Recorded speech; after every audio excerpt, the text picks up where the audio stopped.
Salut Sophie, ça fait plaisir de te voir. Salut Antoine, merci de m'avoir invité. Tu sais quoi, l'autre jour je regardais les comptes d'une boîte et putain, j'y comprenais rien au bilan fonctionnel. Ah ouais, pourtant c'est super utile ce truc. Ouais mais attends, c'est quoi exactement? Genre ça sert à quoi concrètement?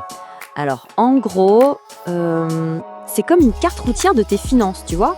Ça te montre si ton entreprise finance bien ses gros investissements sur le long terme. Ah d'accord, donc ça regarde comment on paie pour les machines, les locaux, tout ça. Exactement. Et aussi comment tu gères ton cycle d'exploitation. Tu sais, le fameux BFR.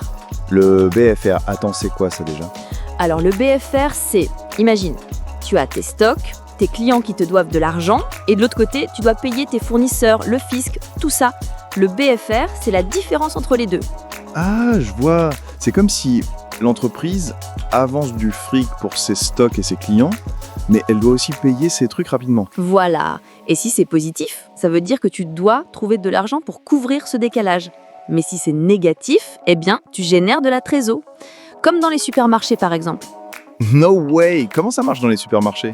Ils encaissent direct, mais payent leurs fournisseurs plus tard. Du coup, ils ont toujours du cash qui rentre avant de devoir le sortir. C'est malin. Bon, mais comment on construit ce bilan fonctionnel alors?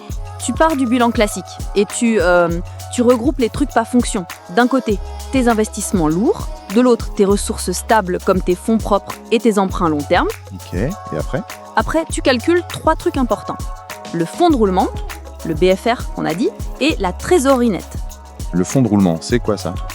C'est la différence entre tes ressources stables et tes emplois stables. Si c'est positif, c'est bon signe. Ça veut dire que tu peux financer ton activité avec tes ressources long terme. Donc si je comprends bien, il faut que le fonds de roulement soit plus gros que le BFR pour que la trésor soit positive. Exactement. Trésorerie nette égale fonds de roulement moins BFR. Si c'est positif, tu respires. Putain, ça fait beaucoup de calculs, mais c'est hyper parlant quand tu mets tout ensemble. Ouais, et en plus tu peux calculer plein de ratios sympas. Genre combien de temps tes stocks restent en magasin, combien de temps tes clients mettent à te payer. Ah, ça c'est intéressant. Comment ça marche pour les stocks? Tu divises ton stock par tes achats, tu multiplies par 365 et ça te donne le nombre de jours. Si c'est court, tu gères bien. Si c'est long, tu as peut-être un problème de surstockage. Ah ouais, ça correspond à combien de jours en moyenne les trucs restent en stock avant d'être utilisés. Voilà, pareil pour tes produits finis. Si ça traîne trop longtemps, tu risques les invendus. Et pour les clients, même principe? Ouais, tu divises tes créances par ton chiffre d'affaires, fois 365. Si c'est trop long, tu as un risque pour ta trésor. Si c'est trop court, tu perds peut-être des ventes. Et les fournisseurs, un délai long c'est mieux pour la trésor, non? Oui, mais attention, faut pas trop abuser, sinon tes fournisseurs vont pas être contents. C'est un équilibre délicat. C'est dingue comme tous ces petits délais racontent une histoire sur l'entreprise. Exactement. Et t'as aussi des ratios de financement, genre le ratio de financement des immobilisations, Wait, c'est quoi ça?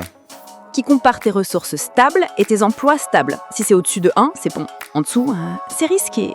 Pourquoi c'est risqué? Parce que ça veut dire qu'une partie de tes machines est financée par des dettes court terme.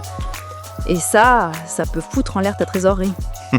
Ça me rappelle une boîte que j'ai vue où ils finançaient leurs machines avec des crédits court terme. C'était la cata niveau trésor. Ouais, c'est un classique. Il faut vraiment que les gros investissements soient couverts par des ressources stables. Et tu sais ce qui me plaît dans tout ça? C'est que le bilan fonctionnel, ça raconte vraiment l'histoire de l'entreprise. C'est pas juste des chiffres. Exactement. Ça permet de comprendre comment l'entreprise gère son activité, ses équilibres financiers et surtout sa capacité à financer tout ça sur différents horizons. C'est clair que ça change la vision. Parfois, les chiffres comptables tout seuls, c'est un peu froid. Mais là, on voit vraiment les dynamiques. Et c'est pour ça que j'insiste toujours, faut maîtriser ces notions pour bien piloter une entreprise. Totalement. Bon, t'as un dernier conseil pour les gens qui nous écoutent? Ouais, contentez-vous pas de recopier les chiffres, analysez-les, comparez-les avec votre secteur et surtout, mettez-les en perspective avec la réalité de votre boîte. Parfait, Sophie, c'était super intéressant. Merci à toi, c'était cool de partager ça. Alright, on se retrouve bientôt pour d'autres sujets.